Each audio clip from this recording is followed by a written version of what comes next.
тој повод ќе поразговараме во студиото со денешната наша гостинка, доктор Бјанка Чачев-Спанчевски, некој невропсихијатар од Ремедика. Добро утро.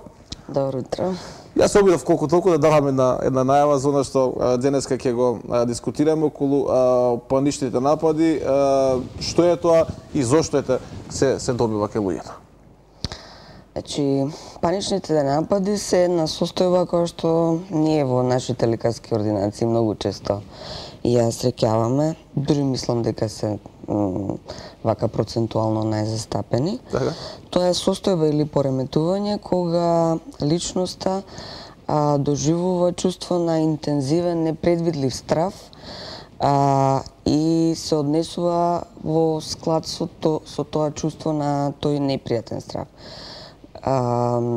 Карактеристично за паничните напади е дека стравот се јавува во неочекувана ситуација, значи не се случува нападот кога сме нешто под дејство на некаков стрес, него из чиста мера работите нешто нормално, значи воопшто нема никаква причина, а вие доживувате еден интензивен страв, чувство дека нешто катастрофално ќе се случи, дека некаква пропаст ќе се случи, чувство на интензивна паника, кое што ве прави или да се блокирате, или да се вознемирите, да ве тера да се движите. Значи, почнува срцето побрзо да ви чука, се препотувате, нозете да ви се отсекуваат, стомак да ве боли. Значи, симптоми од вегетативна природа, препотување, бледило, сушење на уста.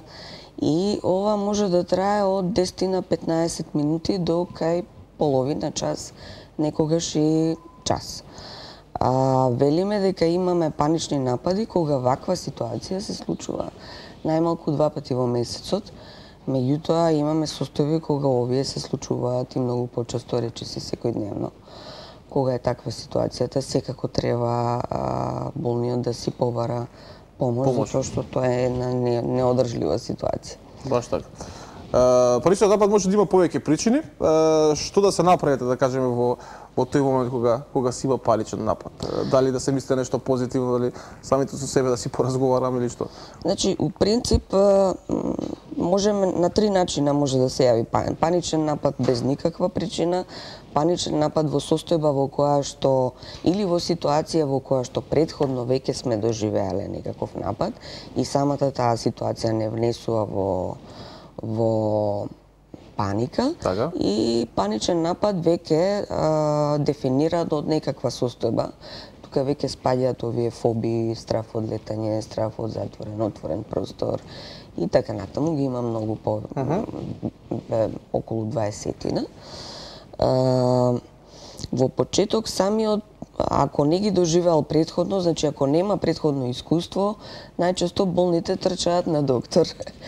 И бидејќи многу често е паниката пратена со телесни симптоми во однос на срцето, срцебиење, гушење, недостаток на воздух, најчесто тие се пациенти на дежурните служби на кардиолозите, затоа што мислат дека ќе добијат инфаркт. А кога еднаш, 2 пати или 3 пати веќе ќе го доживеат, јасно им е дека е тоа само нивно чувство, а дека објективно, органски не се работи за некоја болест и треба да се обидат да ги надминат тие негативни мисли. Значи тоа се тие мисли дека е готово, ќе умрам, ќе паднам, некако да ги надминат. Тоа мислам дека нема да можат сами за почеток, треба да побараат стручна помош и некако малку тоа да се... за тоа, да им кажеш тоа како, фала Богу. Да им се помогне. Има ли поврзаност, колку е, да кажеме, паничниот напад на некој начин буквално поврзан со депресијата, дали следува по неа или како даѓа, или нема врска со тоа? Не, сум спаѓа во анксиозните пореметувања, panic disorders. Значи, Во принцип, ако долго време траат тие панични напади, они практично ви го ускратуваат квалитетот на живот. Вие заради тоа нема да излезете, нема да отидете таму каде што сте посакале. Имате проблем на работното место, не сте функционални, постојано мислите и постојано сте во некаков стрес или стегната состојба дека ќе ви се случи повторно онаков напад како што ви се случил. Така да влагате во еден затворен круг на страф од страф. Можеби нема никогаш повторно да се случи, меѓутоа вас постојано ви е тоа наум. А тоа ве прави нервозни, нерасположени, се затварате дома, избегавате комуникација и со самото тоа отворен ви е патот за депресија. Значи, повеќе би рекла дека паничните напади водат во депресија, а не депресијата во паника. Меѓутоа, можно е, значи, и кај депресивните, и кај обсесивно-компулзивните, значи, кај посттравматски стрес, исто да се случуваат и панични напади. Значи, како симптом. Да, значи има и тоа каква поврзаност. Кои се најчести симптоми кои што ги имаат луѓето за паничен напад? Ние споменавме нешто на почетокот. Тоа е чувство на паника или интензивен страв кој го обзема целото тело, во кој што буквално во првиот миг вие не можете да мислите, не знаете, блокирани сте комплетно. Мислите дека или ќе паднете во несвест, или ќе ви застане срцето, ќе престане да работи, ќе добиете инфаркт, или ќе изгубите контрола врз себе, ќе направите некаква глупост со која што ќе им покажете на луѓето дека се случува нешто со вас, дека ќе полудите. Тоа е во однос на мисловниот процес, а телесниве симптоми се резултат на тоа што на тие негативни мисли, значи дали ќе биде срцебиење, обавезно има, него препотување, бледило, може лесно да се покачи крвниот притисок, стомакот да ве боли, вегетативни симптоми од типот вртоглавица, гадење, па дури и нагони за повраќање, зуење, чукање во ушите, тресење на телото. Значи здрави болни буквално. Чувство дека имате, голтка во грлото, дека не можете да голтнете, дека ќе ви се заглави течноста во душникот. Така, мислам, една палета од многу различни симптоми кои што не може да ги врзете во ни една болест. И сега, у принцип, значи, еднаш-два пати ќе се случи, луѓето пак ќе побараат помош и одат прво за симптомите да бараат лекување, таму ќе испадне дека се е во ред со нив, така да може да помине и 6 месеци они одејќи од еден до друг доктор, додека некој од нив не се сети да ги упати на невропсихијатар или на психијатар. Тоа би беше следното прашање до вас. Каде навистина треба да ја побараат вистинската помош? Дали треба да се одложува тоа, дали не треба?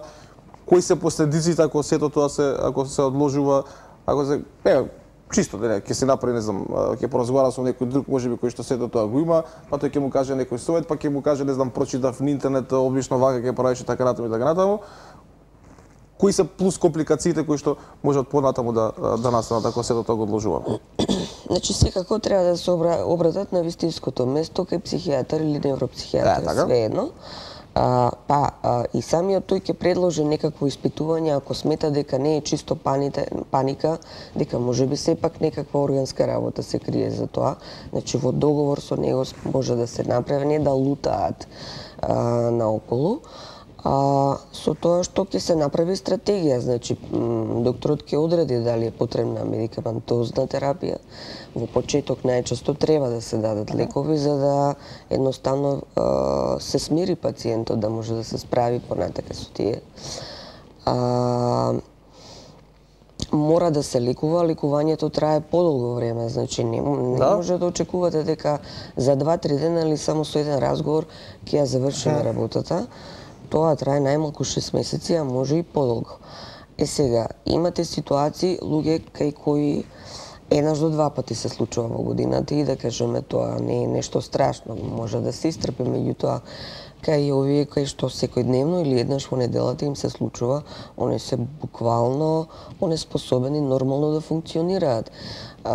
Значи, крајната инстанца е тешка депресија и комплетна нефункционалност на пациентот. Во таков случај мора да се лечи, нели некогаш и хоспитално треба да се лечат. Значи, градација имаме од многу лесни до многу тешки. У принцип, луѓето пред да дојдат кај мене во последно време, нели сите сме достапни, ни се овие интернет информациите, веќе нешто прочитале и нешто знаат, така да припремени доаѓаат. Помага тоа кога ќе поразговарате со некој кој што доживеал слична таква работа, па ќе видите дека не сте сами, дека и он истото тоа го доживеал или сличните го би имал, како тој се одбранил. Значи, помага еден разговор, разговорот во секогаш помага и поддршката, значи најблиските оние околу вас, треба да ви помогнат, знаете, еднаш, два пати, пет пати, стално нешто вие се жалите, ќе престана да ти веруваат дека нешто ти се случува, ќе речат. Ти измислуваш, меѓутоа тоа не е така, никој не сака да се лошо да се чувствува. Сигурно, фала Богу. Значи, како што кажаме претходно, бегаме од еден квалитетен живот на некој начин, колку што можеме да си го да си го приуштиме, али како и да има големо влијание. Сега сакам да прашам што колку се одбивате, да кажем, стручна помош, бидејќи претпоставам дека многу луѓе не слушаат, кои што или го имаат истиот проблем, или имаат некој близок кој што ги слуша, колку тоа често не Боже доведува и од она што имав можда вчера да го прочитам, и до голем број на самоубиства, луѓе кои што се тоа го криеле во себе, повеќе не можеле да издржат и буквално сметајќи дека кај да нема они што да бегаат, дека нема некој посебен лек за нив, одат, нели, да го направат тоа најстрашното. Значи, обликот тоа да се избега од било каква стручна помош со надеж дека ете, не знам, дали страф или срам од психијатар, од невропсихијатар и слично. Да, мислам кај нас, не само кај нас, него на сите балкански простори уште владее таа стигма дека ако одите на невропсихијатар сте луд, што нема везе, значи ова не е никакво лудило, нити е некаква болест од тој тип на болести. И најмногу невропсихијатрот може да ви помогне.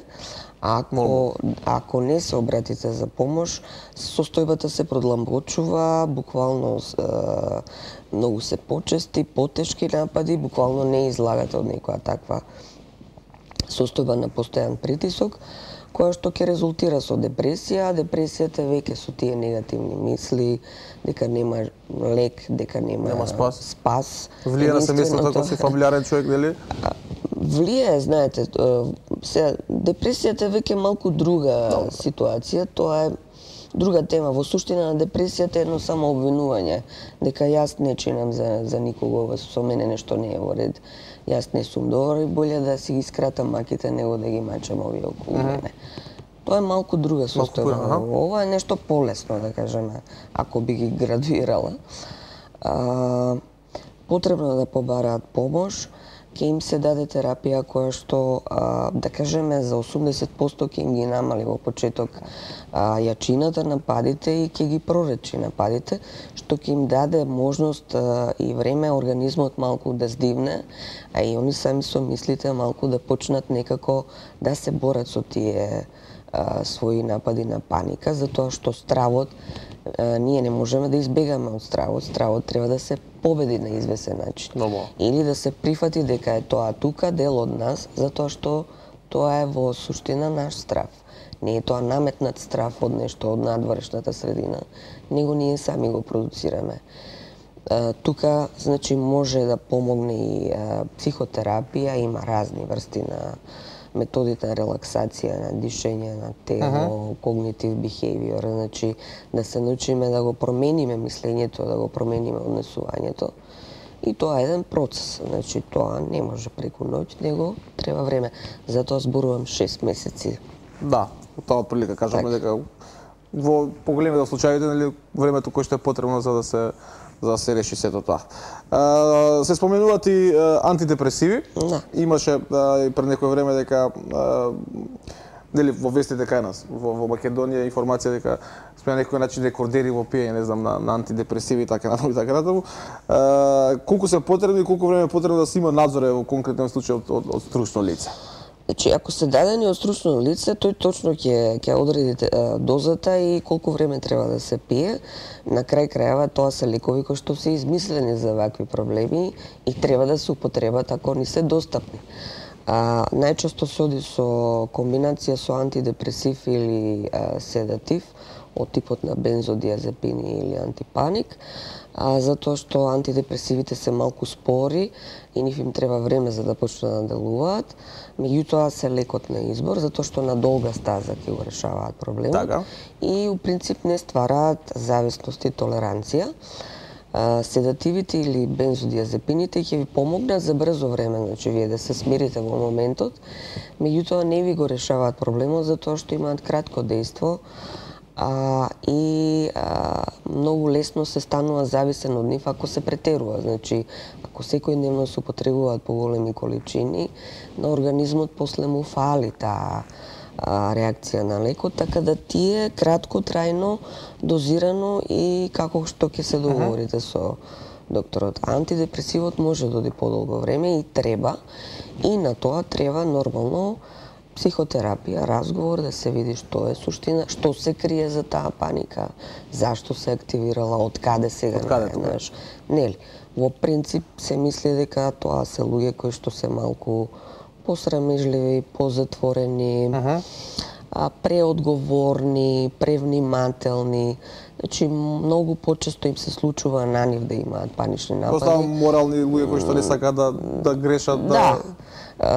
Так, одговорни, убаво кажавме. Баш така. Со еден збор, така, него некои што се поповршни или повака лефтерни, нив помалку им се случува, меѓутоа нема правило, може на секога да му се случи. Да, тоа сакам да прашаме следно од вашето искуство или од она што е пропишано како правило околу старосната граница, постои ли, да кажеме, дел каде што едните ги исклучуваат, другите обавезно ги вклучуваат, да кажеме, човек над 50 години не може, ама затоа од 25 до 40 па тие се, да кажеме, најкритична група. Значи, преваленцата е, најчесто е тоа проблем на помлади луѓе од 20 до 40 години. Значи, таа група е најсклона кон вакви реакции, веројатно затоа што им најмногу изложена на стрес, веќе преку 50 кога сте решиле крупни животни прашања и така. Меѓутоа, нели, таму имате па веќе почеток на некакви болести, така да самите болести ги втеруваат во некакви паники, тоа е веќе страф од нешто што може да се случи. Интересно е да се каже дека и помлада популација, значи тинејџери, млади луѓе, исто така многу често страдаат од овие панични напади, а се среќава и кај деца, само што децата не се толку интроспективни, не се преиспитуваат толку многу и они не знаат да ви објаснат кога срцето му чука или тешко му е да дише и не може доволно да ги објаснат, така да ги пренебрегнуваме, едноставно ги прескокнуваме, родителите не обраќаат внимание на тоа, меѓутоа се случуваат, значи, панични напади кај деца. Кај деца, за жал. Да, за жал, да. Добро, не знам тие што причини имате кај деца, сега ќе се вратиме малку од нашето искуство кога сме биле деца, дека Главно сепарациони кризи, од разделба од родителите, чувство дека ќе биде оставено или нешто се случило, некаков страф претходно доживеан. Значи секогаш има некој окидач, нешто што се случило кое што мора да има причина. Да, не може из чиста мера да се случи. Добро, затоа нели луѓето и потенцираат дека поразвоите конкретниот случај дека нели патат, страдаат децата и така натаму и дека тоа понатаму ќе се види и ќе се одрази во понатамошниот живот. И благодарам што бевте утре во гостинка во Здрава Македонија, да си поразговараме на начин кој што успеа да не разберат сите и да објасниме многу работи поврзани со паничните напади. Посебно американците често пишуваат за ова, бидејќи според таа статистика што сум читал, тие се мислам дека рекордери барем во она што го имаат во своето општество кога станува збор за паничните напади, но како да сакам да кажам, многу внимание обрнуваат на оваа тема и сето она што е поврзано со анксиозноста и сличните работи. Депресијата посебно, антидепресивите така натаму, да.